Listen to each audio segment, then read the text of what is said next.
Good evening, I'm John Carter and welcome to Poland Daily. The Polish printer who refused to print a pro-gay and lesbian poster was acquitted today by the Polish Constitutional Tribunal. 3 of the lower instance courts found the printer guilty of refusal to printing a job, quoting discrimination as the reason. Today's verdict by the Constitutional Tribunal has judged those verdicts in violation of the Constitution. 2 of the judges took votum separandum. The Constitutional Tribunal ruled that the provision of Article 138 of the Code of Misdemeanors, which proposes punishment for intentional refusal to provide services without justified reason, is not consistent with the Constitution. W części zawierającej słowa And the section containing the words "or intentionally, without justified reason, refuses to provide the service to which it is obliged" is non-compliant with Article 2 of the Polish Constitution. Additionally, pursuant to Article 59, Section 1, Item 3 of the Act of November 30, 2016, on organization and proceedings before the Constitutional Court, terminate the proceedings in the remaining scope. Trybunałem Konstytucyjnym umorzyć postępowanie w pozostałym zakresie. The application to the tribunal was submitted in December 2017 by the Attorney General Zbigniew Ziobro, based on a printing case from Łódź, who refused to print a poster for the LGBT Foundation, reasoning that the decision was in line with his beliefs. According to the Attorney General, the provision violates the constitutionally guaranteed right to act in accordance with its own conscience. Przekonał się, że treści, które miałby propagować. He refused to do the ordered job when he found out that the message he will be printing is in obvious conflict with his values and beliefs. His right to freedom under Article 53 of the Polish Constitution would be violated. That is why he made the decision not to print those materials, which was not connected directly to the people who ordered the job. His decision not to print the materials was based on the content and not connected to the fact that the ordering party was of homosexual orientation. This is a fundamental difference in this case. To jest rzecz bardzo ważna, wręcz fundamentalna w tej sprawie. An ombudsman got involved in the case. After his intervention, the police in Łódź pressed the charges against the printer. In 2017, the courts of both lower instances found him guilty, although they refrained from imposing a penalty. A year later, the Supreme Court upheld the verdict, indicating that the printer had no legitimate reason to refuse the service. It was a very strange stance from the ombudsman, because normally he would guard the freedom of conscience. The printer's case came under this category. The man did not want to participate in the recognition of the relationship between 2 men as normal. As journalist Krzysztof Karnkowski has pointed out, in the West, one of the forms of pressure on the broad conservative part of society is to force services against their own set of values of the service provider.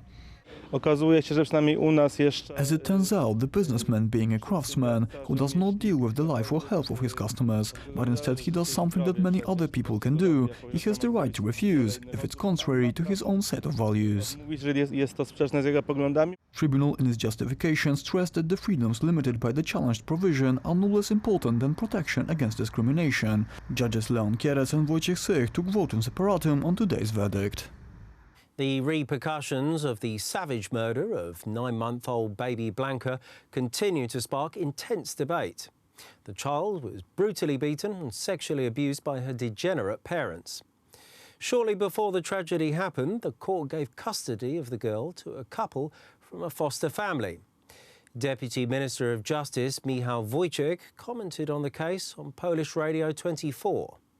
Badamy tę sprawę dokładnie w Ministerstwie Sprawiedliwości. We are investigating this case thoroughly in the Ministry of Justice. I should receive a report by this evening which contains all the specific information regarding the case. I will make any subsequent decisions in accordance with the contents of this report.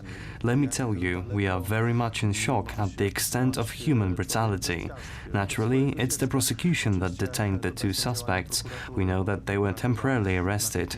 However, there are many questions that remain unanswered. They need to be fully investigated.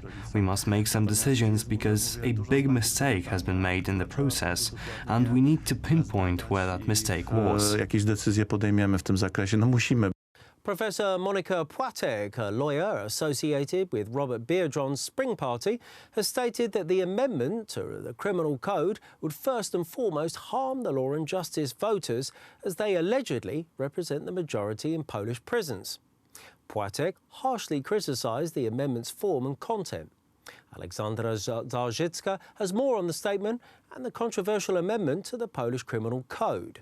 To obraźliwa, dzieląca Polaków i niezgodna z prawdą. It's an untruthful, offending and divisive statement by Professor Monika Płatek. Those were the comments of many political observers after the scandalous interview with the professor for TVN. In said interview, Monika Płatek claimed that most of the Polish inmates are supporters for the Law and Justice Party. When the host of the program pointed out that the statistics from prisons say it's the Civic Platform's voters who are the majority in penal institutions, Płatek replied by saying that they must have converted behind bars.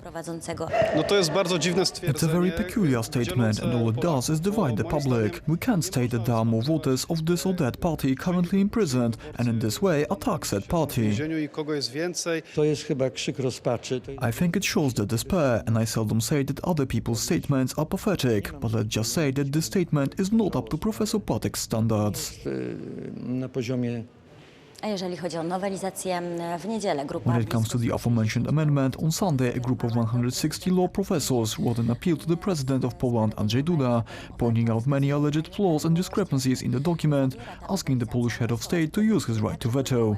President Duda is supposedly having doubts himself, as the people in the President's chancellery have stated, stressing that the amendment was indeed passed too quickly and the parliamentary procedures were violated. The President's decision will probably be made public next week. Przy procedowaniu tej ustawy This week marks the 450th anniversary of the Lublin Union that bonded the Grand Duchy of Lithuania with the Kingdom of Poland and created the Commonwealth or Rzeczpospolita that lasted for 200 years.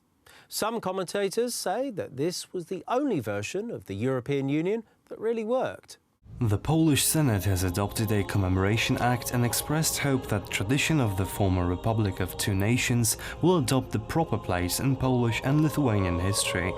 The Union of Lublin was negotiated by lords of both countries and signed by King Sigismund Augustus on 1st of July 1569 in Lublin. Newly unified country, known as the Commonwealth, were ruled by a single elected monarch who carried out the duties of the King of Poland and Grand Duke of Lithuania and governed with a common Senate and Parliament, all the same. Historians emphasize the peaceful, voluntary creation of the Polish-Lithuanian state, its inclusive character and its role in spreading economic welfare and good laws. This weekend, the city of Lublin will host a number of celebrations to commemorate this anniversary. Thank you very much for joining me here this evening at Poland Daily. Stay tuned after the break for Poland Daily weather, followed by the business, culture, history and finally the travel.